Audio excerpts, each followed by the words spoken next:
Hi everyone, welcome back to my channel. My name is Jamila Daura. Thank you for clicking to watch this video. If you are new, welcome.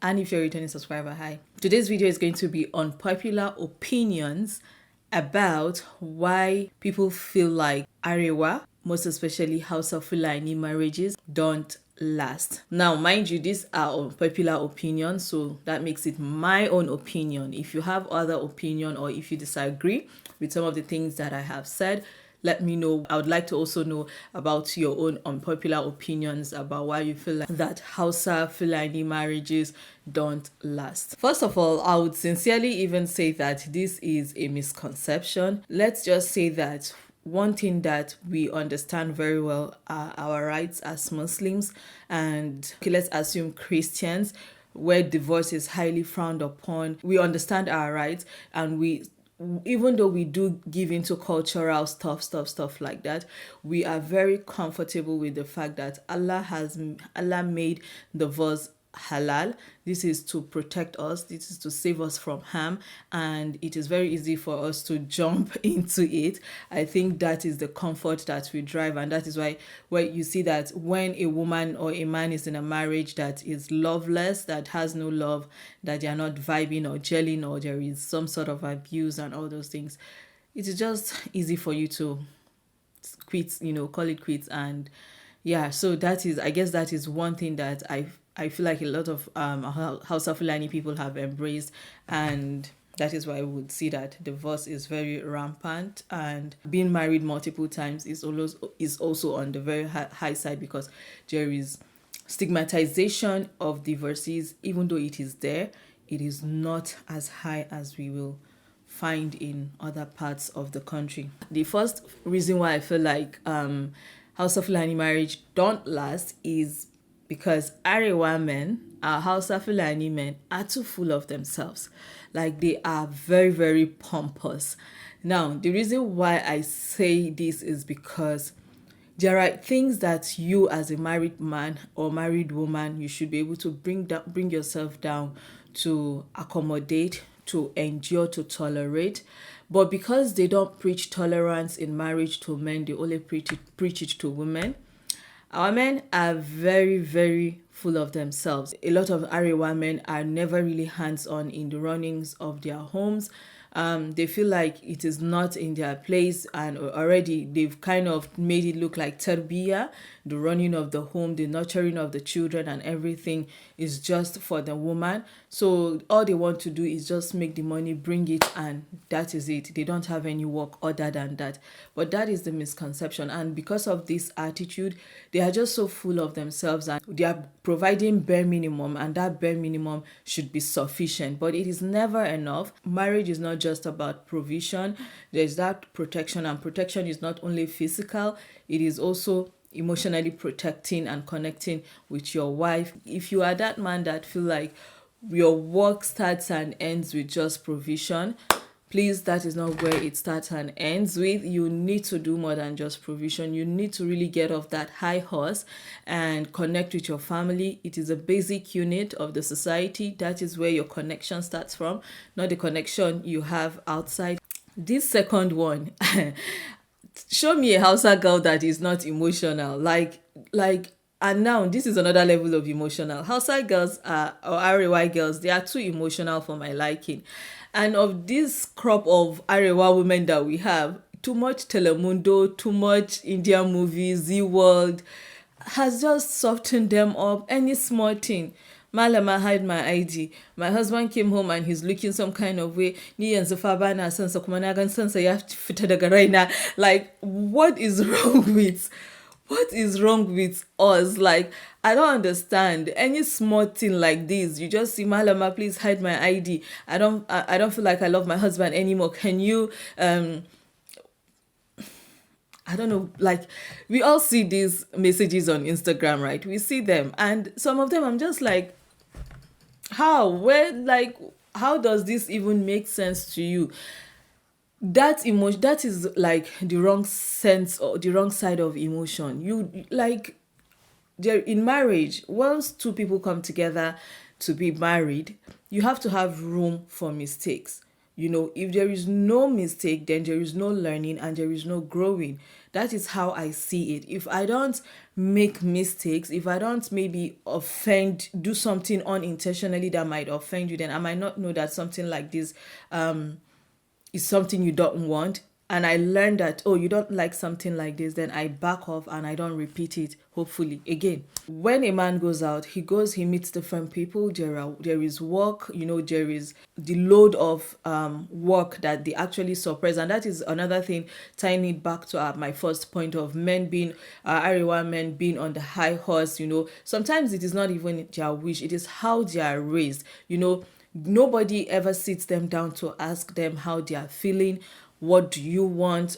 What is going on with you? And all. No, they don't do that. Fathers were raised like that. Mothers were raised to be shy of maybe shy of their children, or not have some sort of emotional attachment with their sons, because the moment they start doing it, they don't call them mommy's boy and all those things. So I think when you see your husband come back home and you see him not being himself, or this is maybe him not being himself have lingered on for 1 week, 2 weeks, it is your duty as the wife to actually sit him down, to maybe ask him, get into his head, get into his mind, but don't just assume that maybe there is somebody else in the picture, or maybe he's just not interested in you anymore, because that is taking it too far. And even if you two have come to become one, there is still that breathing space that one needs every now and then. But not when you see your husband going through something or being unhappy or do this thing, and maybe there is that mild transfer of aggression or emotions towards you, then you start sending message to Northern Hibiscus or HAUSA Room or Diary of Another Woman on Instagram, and you start saying that my husband did this, or I talked to him. I literally I read a story of the one that broke her husband's phone. Be reasonable and sensible with our emotions, really, because the stories I read online, it is something else. The third one is communication issues, and this is a two-way street. The Arewa woman and man never knows how to communicate in marriage, and again, that is why we see lots of malama hide my ID from both the male and the female side. This is because the girls, when they are being sent off in marriage, they are told submission. We are taught submission. We are just taught things in the very different way. And for the male, they never really, like I said, nobody ever talks to them, because even though Allah have said, oh, they are the providers, the protectors, they are all this and that, it is important that they are also human beings and they have blood running through their veins. So we have men that feelings, emotions, and everything have been suppressed, because once they show any little sign of emotions, they are automatically tagged weak. Then when a woman talks and expresses herself, she's automatically tagged loose or disrespectful or not properly brought up. So when you carry these two things and work this very divergent behavior and work into marriage with it, that is recipe for disaster, because you're going to have a man that will always bottle things up, a woman that is always bottling things up, then one day they explode. This one is speaking boom boom boom, that one is speaking boom, and the next thing, things are flinging up in the air, or out of anger, or you as the woman, out of anger, you be like, oh yeah, I'm done, serve me my divorce, because you can't talk. When you talk, it is a problem. When you don't talk, it is the bigger problem. So it is still better for you to talk. Find your rhythm. The lack of proper communication or channels of communication in Hausa homes, in Arewa homes, is the reason why divorce can be very, very high. This one, it is true. If you're romantic, Arewa men are not romantic. They don't know how to be romantic. They don't know how to gift. They don't know how to just let a lady be. Do you understand? Like random gifting, outing, movie dates, travel, sweet talking, discussion. just the behavior to make you people feel wholesome. It is very hard for an Ariwa man to do. Their talk is one way. Like, I don't know how to explain it. Please, if you know how to explain it, but this has been something that a lot of my Ariwa sisters have been really talking about. Like, please, you guys should up your romantic gestures to your wives. It is they watch Telemundo, they watch Indian movies, they see all these love, there are loves that are reality. Forget it, those things in movies might be fiction, but there are really romantic men out there. There are men doing romantic stuff for their wives, making their wives feel special on a daily, like. But don't wait for it to be somebody's birthday. In short, I don't even think some men remember their, and some Ariwa men care about anniversaries. I don't think I don't even know. They just want to be Ubangida, like Babangida, and all they want is just serve me, cook for me, clean for me, warm my bed. That is all they want. Capiche? Magana have finished. But that there is more to living together as husband and wife than just being the law and order of your home. Please calm down, be calming down, and love your wife appropriately. And the last item I have here is that our men, too many women, but too little love to offer. That is how I wrote it down. Too many women with little or no love to, or little or no love to give. And this is where you see that the average man, the average Ariwa man wants to be a husband of 2, a husband of 3, and even a husband of 4. The moment they are earning 150,000 a month, they feel like, oh, I have arrived. I can keep another woman in the house.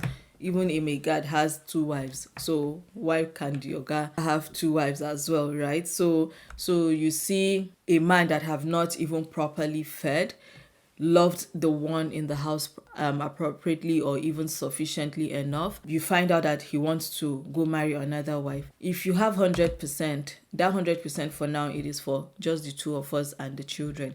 For you to be able to want to do 2, 3, 4, that 100% should be looking like 1000% increase, because you're talking about feeding, emotional provisions, psychological provisions, different kind of provisions that you have to make up for in your marriage. But you don't even have you can't even give the bare minimum, but you want to go and carry another load. So which woman do you think is going to sit down to endure that with you?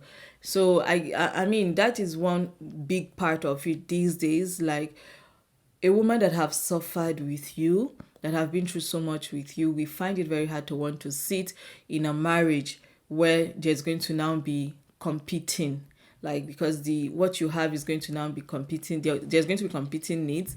It's not going to be sufficient anymore. Like, your bare minimum that you used to give me will not suffice for when we are 2. So this is another thing. Like, there is just too little love, but you want to carry that small love that there is available, and you want to call yourself King Solomon. So these are my unpopular opinions about why I feel like Ariwa marriages do not last. If you disagree with some of the points I've said, also let me know in the comments section.